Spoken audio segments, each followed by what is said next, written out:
안녕하세요. 올해로 4살 난 딸 하나를 키우고 있는 결혼 생활 5년차의 30대 여성입니다.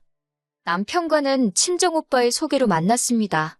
남편은 친정오빠의 절친한 후배였는데 남자는 남자가 알아보는 법이라며 친정오빠가 무조건 만나보라고 하더군요. 워낙 엄격한 집안에서 자란 탓에 이성에 대해서 무지했던 저는 친정오빠가 어련히 알아서 잘 골라주었겠지라는 믿음에 지금의 남편과 연애를 시작했어요. 사실 남편과 제가 천생연분처럼 잘 맞았던 건 아니에요.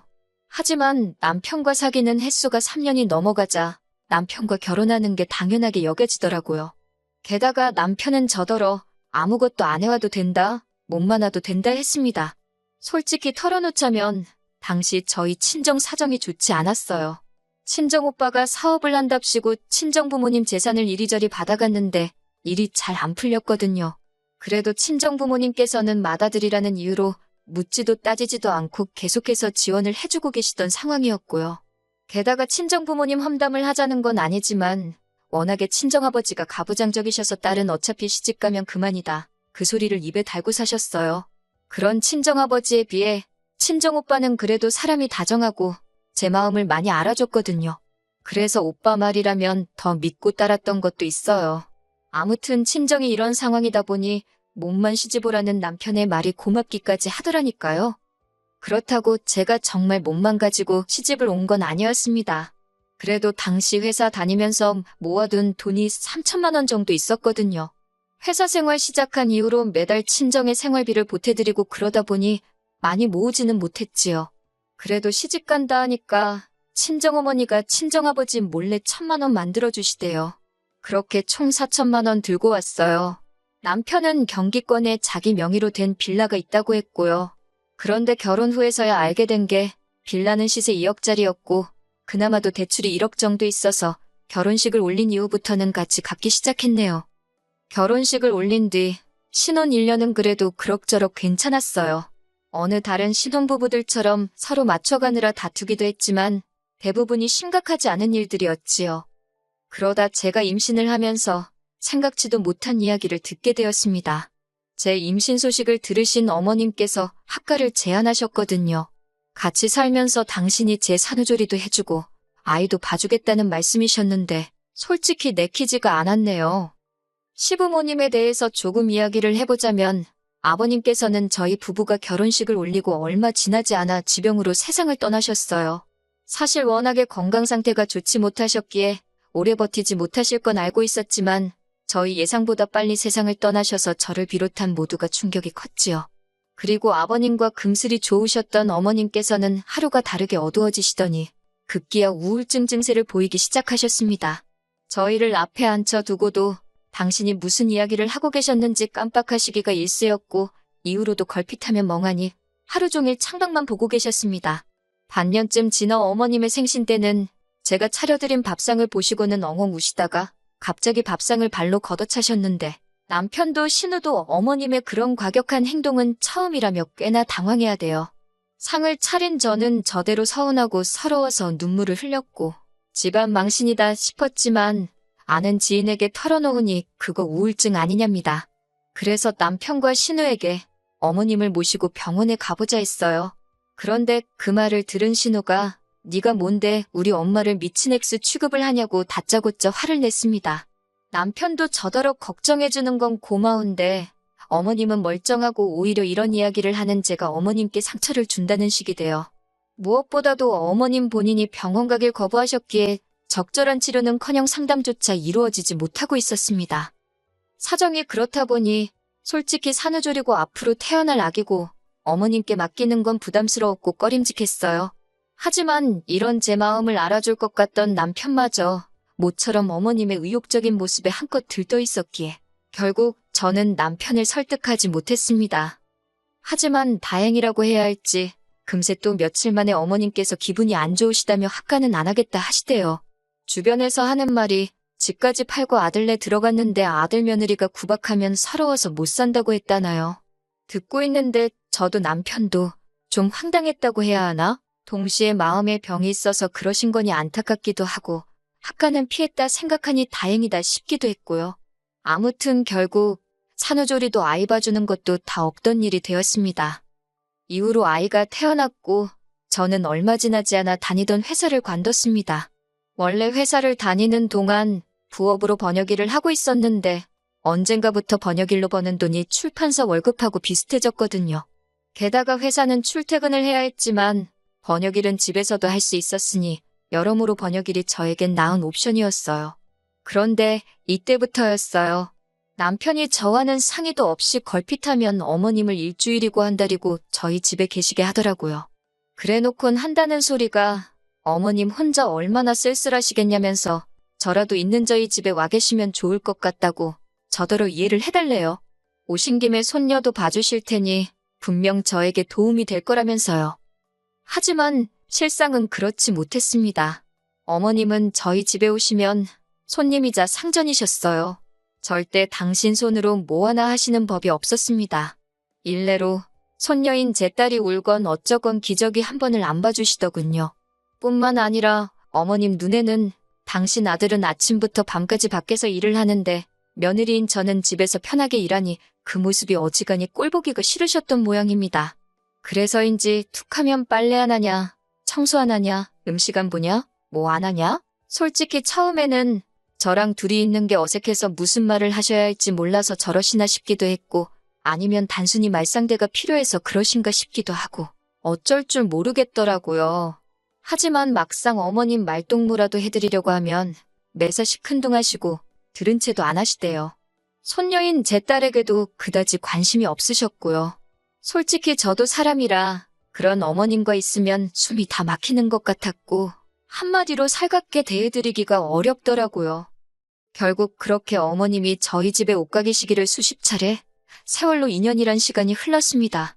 참다 못한 남편에게 제가 어머님이 오실 때마다 일은 일대로 못하고 거기다 육아에 살림에 어머님 식사 준비까지 힘들어 미쳐버릴 것 같다고 소리를 쳤어요. 2번 다시 모시고 오지 말라고 그때는 어머님께 직접 이야기하겠다고요. 솔직히 바보같이 들리겠지만 그전까지만 하더라도 남편한테 이거 싫다 저거 좋다 뭐 강하게 이야기해본 적이 없어요. 특히 어머님에 관해서는 어머님은 환자라고 생각했고 남편은 그런 환자의 아들인 만큼 제가 맞춰주는 게 맞다고 생각하고 배려했지요.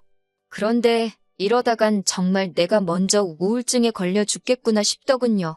그래서 처음으로 남편한테 큰 소리를 냈더니 남편도 꽤나 놀란 눈치대요. 하지만 그 약발이 오래가지는 않았습니다. 그렇게 큰 소리가 오가고 2달쯤 지났던 어느 날이었어요. 그날도 평소처럼 어린이집에 있는 아이를 데리러 가고 있었는데 신호를 무시한 채 달려오던 자동차에 제가 그만 치이고 말았지요. 그리고 급하게 찾은 병원에선 인대가 파열되어 수술까지 할지도 모른다는 이야기를 듣게 되었네요. 이후로 다행히 다시 찾은 병원에선 일단은 주사치료와 재활운동으로 대체해보자는 이야기를 들었지만요. 하지만 수술은 피했다고 하더라도 제 마음이 여러 가지로 복잡했습니다. 생각지도 못한 사고와 부상은 저로 하여금 이런저런 생각을 하게 만들었어요. 그러면서 동시에 제가 살아온 시간도 되돌아보게 하더라고요. 결혼한 첫 해를 제외하곤 하루하루를 일만 하고 애만 키우고 어머님 비위 맞추고 참 힘들게 살았다 싶더라고요. 그런데 그런 와중에 남편이 저더러 한다는 소리가 어머님을 2달 정도 모셔오고 싶답니다. 어머님이 요새 발목이 시큰거려 제대로 걷지도 못하겠다고 그러신대요. 참고로 저희 어머님 과장해서 말하는데 일가견이 있으신 분입니다. 그렇다고 며느리로서 어머님의 병세에 다짜고짜 진짜냐 따져 물을 수는 없었으니 일단 듣고만 있었어요. 남편은 그런 저에게 어머님을 저희 집에 모셔와서 병원도 모시고 다니고 그랬으면 좋겠답니다. 자기 와이프는 어깨가 망가져서 찬장에서 물컵 하나 꺼내는 것도 고역인 판국에 어이가 없어서 당신이 전적으로 책임지고 모시고 다닐 수 있으면 그렇게 하라고 나는 못한다 했습니다. 그랬더니 남편이 고민 없이 자기가 하겠다대요. 저는 신경 쓸 거 하나 없다면서 식사만 챙겨드리면 된다고요.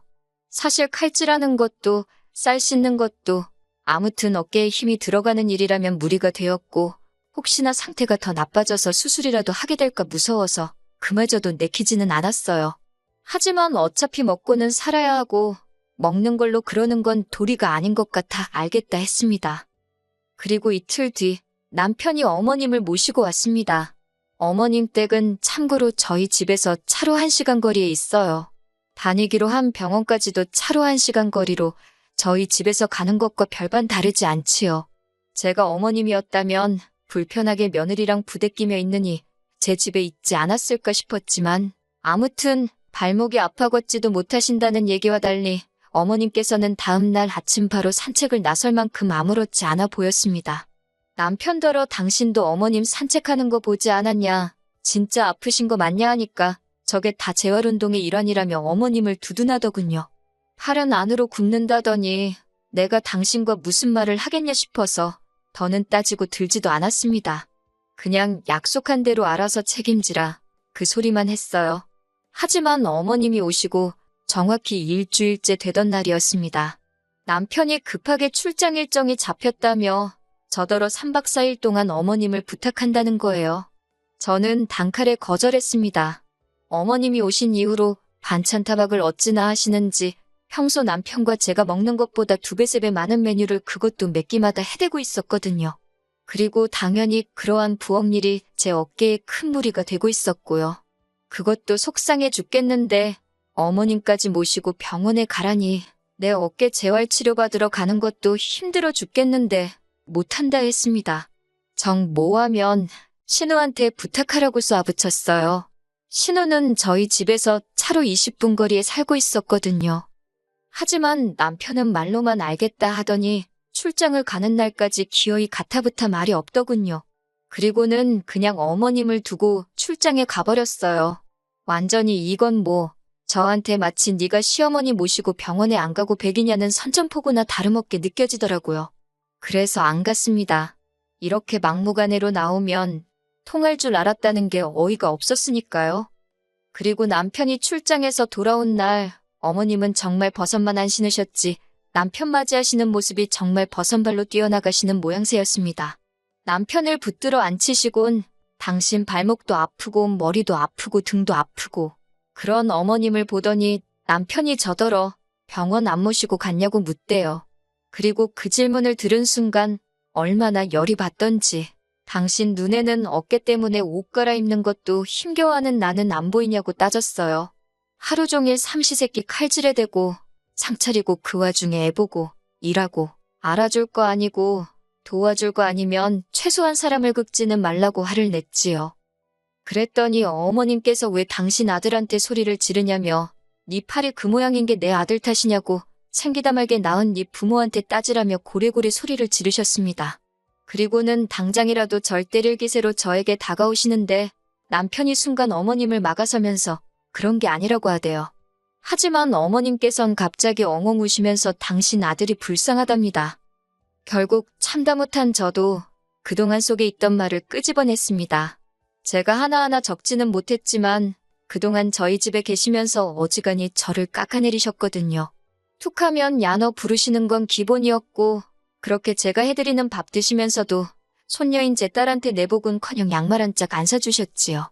꼴랑 4천만 원의 예단도 제대로 안 해왔다며 사람을 어찌나 면박을 주셨는지 어머님더러 2억짜리 빌라 그나마도 1억이 대출인데 그리고 집도 누가 사야 돈이지 그 종이에 이름만 올라가 있다고 그게 돈이냐고 저도 그동안 꾹꾹 참았던 말들 다 쏟아냈습니다.